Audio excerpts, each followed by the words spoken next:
नमस्कार. नमस्कार.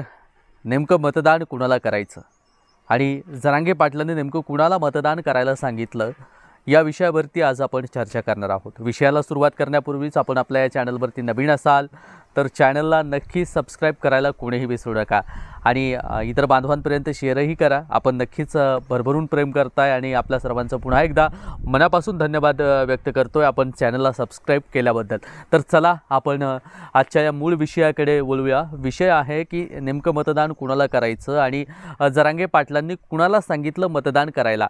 हा विषय म्हणजे आज संपूर्ण महाराष्ट्रभर चर्चेमध्ये आहे. कुठला उमेदवार येतोय, पाटलांचा फोटो लावून जातो आहे. ज्या उमेदवारांनी या आंदोलनाला विरोध केला आहे ती लोकंसुद्धा फोटो लावताना पाहायला मिळत आहेत. आणि तुम्हाला एक व्हिडिओ दाखवतो की ज्या म्हणजे कॅम्पेनिंगसाठी गाड्या फिरत आहेत त्या गाड्यामध्ये सुद्धा जरांगे पाटलांचेच म्हणजे गाणे वाजवले जात आहेत. ह्या सगळ्या गोष्टी जर बघितल्या तर नक्कीच संभ्रमात पडणं साहजिकच आहे. मग आपल्यासारख्या मराठा बांधवांना वाटणंही साहजिक आहे नेमकं मतदान याला करावं की मतदान याला करावं. तर मतदान कुणाला करायचं थेट या मुद्द्यावरती सांगतोय की मतदान आता अशा व्यक्तीला करायचं ज्या व्यक्तीनं आपल्या आंदोलनाला विरोध केला नाही त्या व्यक्तीला. म्हणजे आंदोलनाला विरोध केला नाही त्या व्यक्तीला आणि पुन्हा इथून पुढे तो निवडून आल्यावरती सुद्धा आंदोलनाला विरोध करणार नाही अशाच व्यक्तीला मतदान सध्या करणं गरजेचं आहे. कारण आपण एक विसरता कामा नये की ज्या म्हणजे माय माऊल्यांचे डोकेपितम अंतरबाली सराठीमध्ये फोडली गेली आणि आजही 14 महिने पूर्ण झालेत त्या आंदोलनाला आणि आंदोलनामध्ये लाठीचार्ज होऊन सुद्धा म्हणजे अनेक महिने उलटलेले आहेत आणि त्या आंदोलनामध्ये जर बघितलं तर आजही पायामध्ये छर्रे निघण्याचं काम अंतरबाली सराठीमध्ये होतं. मग ही गोष्ट न विसरता ज्यांनी लाठीचार्ज करायला लावला आहे त्या लोकांना मतदान करायचं नाही.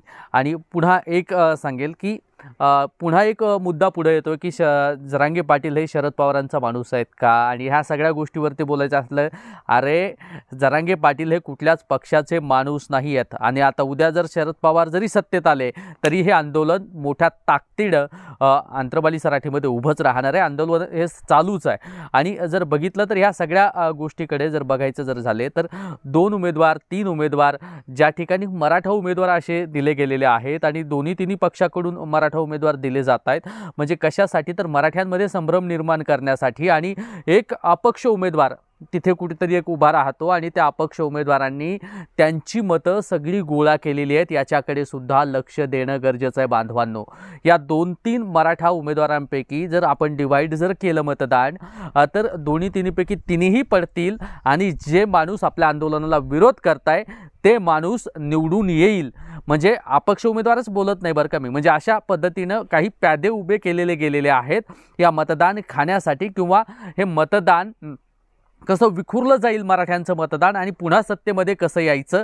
तर बघितलं तर सत्ताधारी पक्षातलेच काही बंडखोर उभे आहेत. म्हणजे ते त्यांनी सत्ताधारी पक्षानंच उभे केले की काय हाही प्रश्न आपल्याला पडायला सुरुवात झालेली आहे. त्यामुळे आपण सर्वांनी मतदान करताना विचारपूर्वक सर्व मराठा बांधवांनी एकत्र येऊन असा उमेदवार निवडावा की जो उमेदवार म्हणजे रेसमध्ये आहे निवडून येण्याच्या आणि निवडून येण्याच्या रेसमध्ये असलेल्या उमेदवाराला आपण आणि तो उमेदवार आपल्या बाजूनं असावा. निवडून येण्याच्या रेसमध्ये जर असेल आणि तो उमेदवार आपल्या बाजूनच नसेल आणि तो मराठा जरी असेल तर त्याला मतदान आपण नाही करायचं.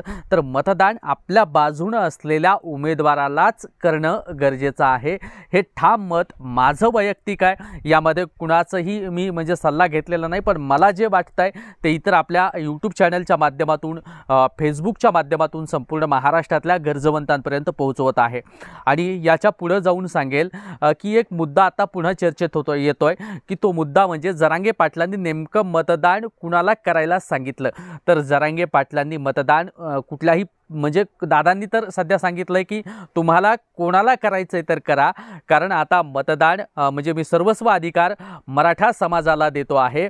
आणि यामध्ये पुढे जाऊन सांगतोय की अनेक बांधव म्हणजे येत आहे की दादा हा निवडून येईल तो निवडून येईल दादा असं होईल. दादा म्हणाले की कुठलाही पक्ष निवडून जरी आला तरी त्या पक्षाचा एकही माणूस आपल्या आंदोलनाला म्हणजे कुठलाही पक्ष निवडून जरी आला तरी आपल्याला काही देणं घेणं नाही। आपल्याला खऱ्या अर्थानं जर बघितलं तर आपल्याला पुन्हा आपलं जीव जाळावंच लागणार आहे, पुन्हा मला उपोषण करावंच लागणार आहे आणि पुन्हा मला या आंदोलनामध्ये जर बघितलं तर पुन्हा आंदोलन करावंच लागणार आहे। त्यामुळे कुठल्याही पक्षाने जर बाजूच घेतली नसेल तर कुणाच्या पाठीमागे उभं राहायचं, तर पाठीमागे अशा व्यक्तींच्या उभं राहायचं आहे की ज्या व्यक्तींना आपल्या बाजू घेण्यासाठी तो खमका असेल, आपल्या मराठा समाजाच्या आंदोलनाला पुढे नेण्यासाठी तो खमका असेल किंवा मराठ्यांना आरक्षण देण्यासाठी तो कायम म्हणजे सक्रिय असेल, अशा व्यक्तींना आपण नक्कीच पाठिंबा देणं गरजेचं आहे। माझं वैयक्तिक मत आहे, पुन्हा पुन्हा सांगतोय की यामध्ये कुठेही म्हणजे कुणाचं पाटलांचं मत नाही आहे किंवा,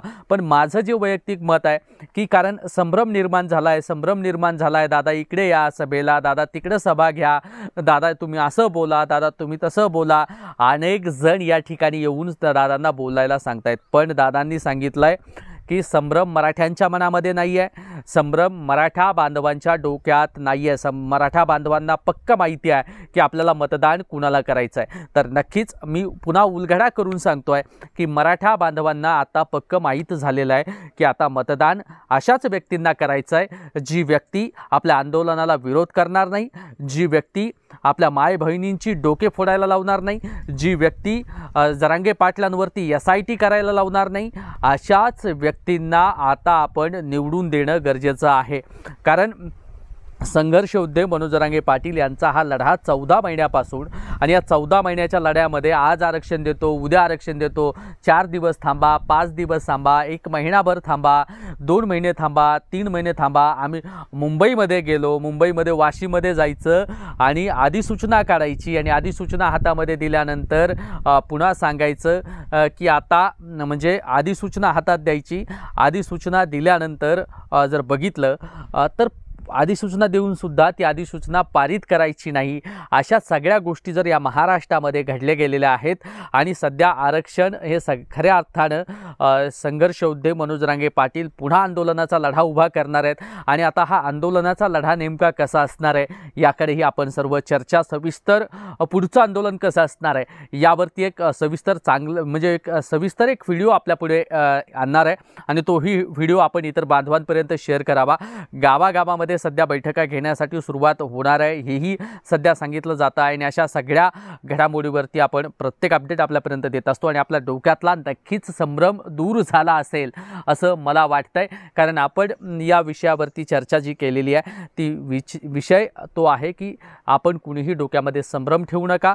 ज्यांनी आंदोलनाला विरोध केलाय, ज्या लोकांनी SIT संघर्ष योद्धे मनोज जरांगे पाटलांवरती लावताना टाळ्या वाजवल्या, ज्या लोकांनी इतर स्टेजवरती जाऊन जरांगे पाटलांवरती काहीही भडकाऊ बोललेत, अशा लोकांना आपल्याला निवडून द्यायचं नाही आणि अशाच लोकांना निवडून देऊया तो म्हणजे जो व्यक्ती आपल्या संघर्ष योद्धे मनोज जरांगे पाटील यांच्या आंदोलनाला सपोर्ट करेल आणि आपल्या सर्वांच्या यशामध्ये तो एक नक्कीच म्हणजे आपल्या पदरामध्ये आंदोलन म्हणजे तिथे गेल्यानंतर आपल्या पदरामध्ये तो यश टाकेल आणि आरक्षण आपल्याला देण्यासाठी सरकारला भाग पाडेल। अशाच व्यक्तींना आपण निवडून देणं गरजेचं आहे, ना की काही अनेक बातम्या येत आहेत की कुणीतरी दादांच्या जवळ येतंय, फोटो काढतंय आणि दादांना सांगितलं याला मतदानच करू नका, असं काहीही झालेलं नाही आहे। दादांनी कुणालाही सांगितलं नाही की कुणाला मतदान करायचं, तर दादांनी सर्वस्व अधिकार सर्व मराठा बांधवांकडे दिलेला आहे। तर चला आणि आपण या सगळ्या घडामोडी पाहताय आणि आपल्या समोर आंदोलन पुढचं कसं असणार आहे या विषयावरती एक व्हिडिओ घेऊन येतोय आणि तोही व्हिडिओ आपण पाहायचा आहे। तर चला भेटूया। आपला मित्र उदय भिसे पाटील। नक्कीच अशा प्रत्येक घडामोडी आपल्याला पाहायच्या असतील, प्रत्येक अपडेट आपल्याला पाहायचं असेल तर आपण आपल्या या चॅनलला सबस्क्राईब करा। जय जिजाऊ, जय शिवराय, धन्यवाद।